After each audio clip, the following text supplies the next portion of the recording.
Vous n'avez pas pu passer à côté de la tentative d'assassinat sur Trump, on va en parler, mais surtout on va parler de l'impact que ça a eu sur les cryptos et sur les NFT.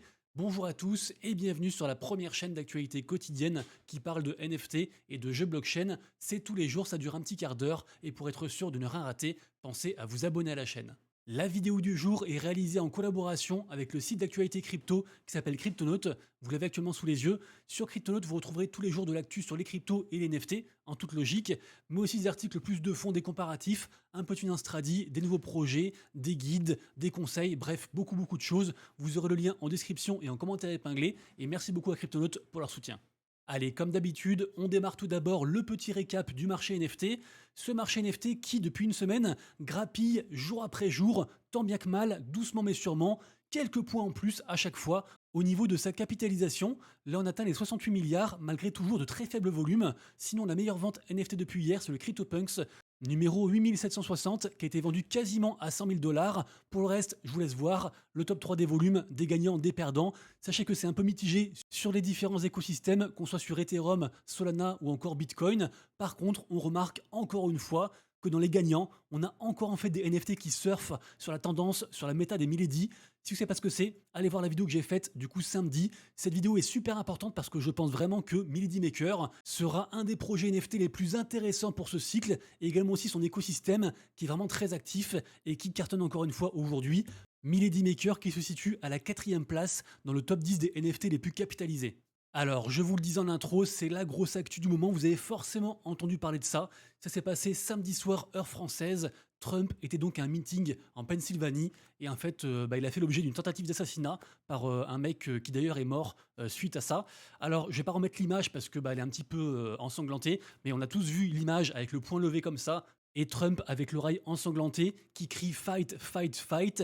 Évidemment, on le sait tous, Trump est un candidat pro-crypto aux élections présidentielles qui vont se dérouler en automne prochain, donc très bientôt. Et donc suite à ça, évidemment, l'ensemble des cryptos a pumpé. On a vu des coins, des cryptos, des mêmes coins de partout exploser, notamment du coup le célèbre MAGA, Make America Great Again, qui a fait je crois quasiment un x2 comme ça sur une grosse mèche. C'était assez incroyable. Également aussi, je le rappelle, Trump a fait ses propres NFT. Il a même plusieurs collections NFT, il a gagné des millions grâce à ça. Et là, en fait, sa première collection NFT, celle qui est ici, Trump Digital Trading Cards, a pumpé aussi pareil de malade suite en fait, à sa survie finalement.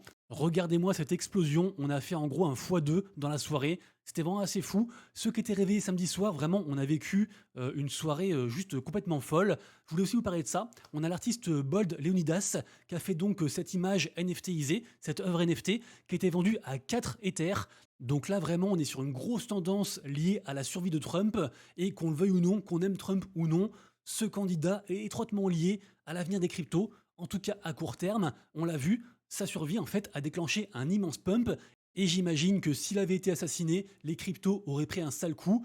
Trump a d'ailleurs reconfirmé sa présence pour le 25 juillet. Il y aura une grosse conférence, c'est je crois d'ailleurs quasiment la plus grosse conférence autour du Bitcoin, qui se passera donc le 25 juillet à Nashville. Et donc il y sera, alors qu'on aurait pu se dire qu'il prendrait ce mois en fait pour se reposer et aller que aux conférences les plus importantes. Peut-être qu'il pense que cette conférence est très importante et qu'il faut le faire. En tout cas, sachez que ce qu'on a vécu, c'est historique. Et ça fait bien sûr beaucoup penser à l'affaire Kennedy. Sachez que ici on se trouve sur Polymarket, qui est un site de paris en ligne. On peut parier sur tout et n'importe quoi. Et pour moi, c'est actuellement une des meilleures sources d'informations disponibles sur le net pour tout le monde, puisque en effet, tout le monde peut voter.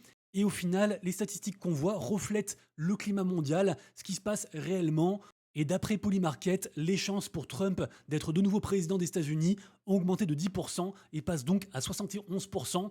Pour moi, il ne fait aucun doute, à part une grosse dinguerie autre, et on n'est pas à l'abri bien sûr, ce monde est fou. Pour moi, il n'y a aucun doute, Trump sera le prochain président des États-Unis. Évidemment, il va faire beaucoup de choses pour la crypto. Là, tout le monde est content, le Bitcoin est reparti vers les 63 000, ça sent très bon pour les cryptos à l'avenir et même à court terme, avec peut-être aussi l'ETF Ethereum qui pourrait arriver pour cette semaine. Bref, Trump est un miraculé, c'est une affaire de fou, il ne doit sa survie qu'à un mouvement de tête parce qu'il regardait un panneau et en fait la balle est passée comme ça. Vraiment, c'est une histoire de fou, mais il faut pas oublier que ça reste une tragédie.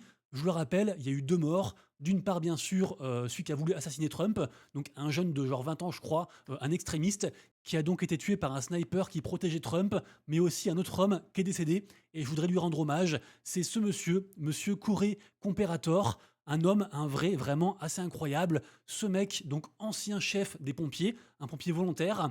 Quand la fusillade a éclaté, Corey a aussitôt projeté au sol sa fille et sa femme et les a protégés avec son corps, et ce faisant, il a pris une balle et c'est comme ça qu'il est décédé. De ce que j'ai vu, Corey était un père et un mari aimant, un homme toujours prêt à rendre service à son prochain, de par son métier, mais aussi dans la vie de tous les jours. D'ailleurs, il était aussi très investi dans la vie en fait de la paroisse de son église. Donc voilà, du coup, un mec bien nous a quittés. Je voulais absolument lui rendre hommage. J'ai vu qu'apparemment Trump va soutenir en fait sa famille. C'est la moindre des choses. La famille de Corée sera à l'abri. D'ailleurs, allez lire la lettre de la part de la fille. Elle est publique sur les réseaux, vous verrez. C'est très touchant. Mais voilà, je le redis, je voulais rendre hommage à ce grand homme et donc qu'il repose en paix. Info suivante, mauvaise nouvelle pour certaines collections NFT qui vont en fait devoir être vendues. En effet, c'est une affaire qui fait grandement penser à l'affaire avec la faillite de Three Arrows Capital, qui avait dû et qui doit d'ailleurs aussi encore vendre ses assets, notamment des NFT, pour rembourser les créanciers. Bah là, pareil aussi, Celsius, le prêteur NFT, qui a donc été liquidé, va devoir vendre ses assets, y compris donc aussi cette fois encore des NFT. Notamment ici, on a en fait 13 NFT CryptoPunks, 3 NFT Fidenza, donc de l'art génératif, 19 Mibits, collection aussi qui appartient à Yuga Labs, et également aussi 4 Mutants Ape et aussi 14 Otherdid, le métaverse des Bored Ape. Donc décidément, il va y encore y avoir une pression vendeuse sur ces collections du groupe Yuga Labs. Ce sera donc à surveiller dans les semaines suivantes pour voir comment ils vont être vendus. Et d'ailleurs, puisqu'on parle des NFT du groupe Yuga Labs, sachez que la collection iconique du Bored Ape Club, donc les singes NFT, cette collection a été mentionnée dans le dernier album de Eminem, le rappeur Eminem, donc dans l'album du coup Death of the Slim Shady, un truc comme ça. Et vous le verrez dans les pistes bonus à la fin, il mentionne les Bored Ape en chanson. Je crois que Eminem est toujours possesseur de son Bored Ape. Et ça reste une nouvelle de plus pour faire adopter les NFT dans la vie de tous les jours. Ensuite, on parle du projet Mint. Alors, c'est une blockchain. Rappelez-vous, j'en ai parlé il y a environ, je crois, 2 ou 3 mois. Et donc, ça fait 2 ou 3 mois qu'on farm ce airdrop. C'est gratuit. Tous les jours, on se connecte, on gagne quelques points. Et donc, à la fin, on aura la crypto Mint qui va arriver. Et aujourd'hui, la blockchain Mint lance un complément à cette campagne de airdrop. Donc, on peut faire les deux. Ça s'appelle le Mint Expedition. Alors, je ne l'ai pas encore fait. De ce que j'ai vu, on peut référer des gens, évidemment, et on peut surtout en fait découvrir différentes applications qui gravitent sur cet écosystème de la blockchain Mint et gagner des points. Et ces points permettront aussi bien sûr d'avoir un airdrop à la fin. Et encore une fois, c'est gratuit aussi, lien en description. Parlons ensuite gaming avec un projet que vous le savez, j'aime beaucoup, le projet Pixelverse. D'ailleurs, je sors jamais de vidéo le dimanche, mais j'en ai quand même sorti une que j'avais faite du coup samedi, une vidéo spéciale sur Pixelverse.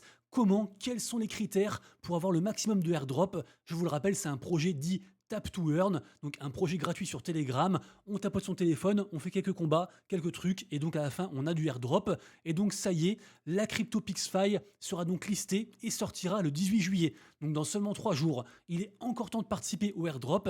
Évidemment, ne vous attendez pas à un gros airdrop si vous commencez maintenant. Par contre, de ce que j'ai vu, ce airdrop sera en fait qu'une première partie à ce projet et après ça va continuer.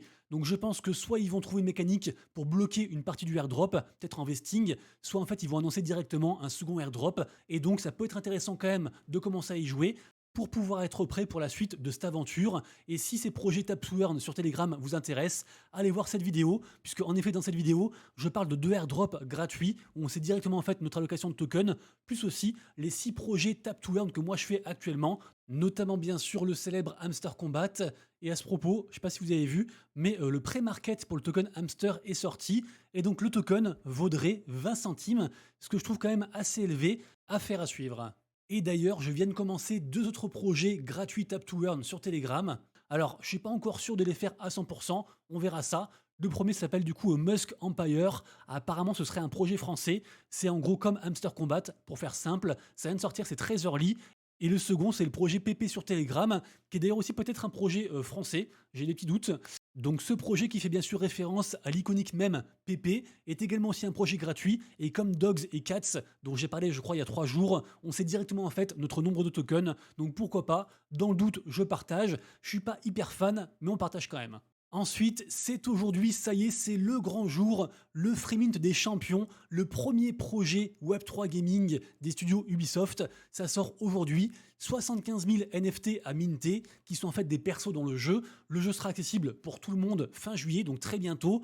J'en ai beaucoup parlé, il y a différentes façons pour pouvoir minter ces NFT, qui seront donc sur la blockchain Oasis, une blockchain spécialisée gaming qui est backée entre autres aussi par Ubisoft.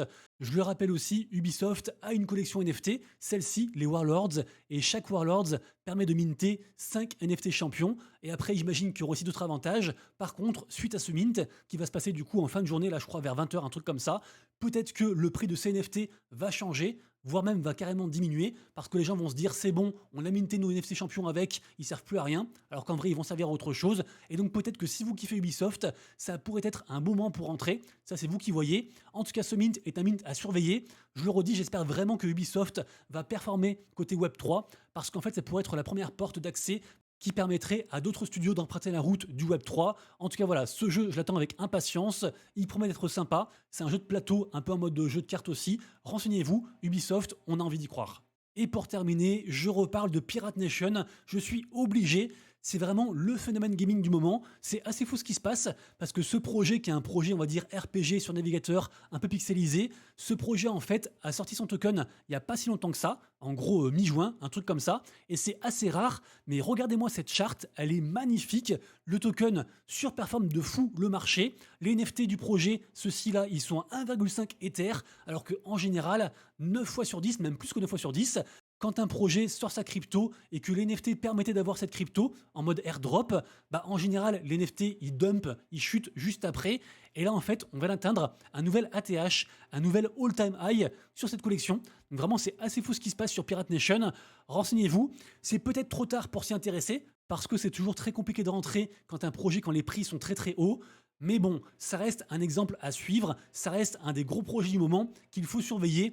Et donc, comme je disais, j'étais obligé d'en reparler. C'est la fin de la vidéo, merci à tous d'avoir suivi. J'espère que je vous ai apporté un petit peu de valeur dans ce monde fou du Web3, des NFT et du gaming. Si c'est le cas, abonnez-vous, petit like, petit commentaire, ça fait du bien. On se retrouve dès demain pour une prochaine vidéo. Et d'ici là, prenez soin de vous, de vos proches et de vos wallets. C'était Monsieur Rabbit. Ciao.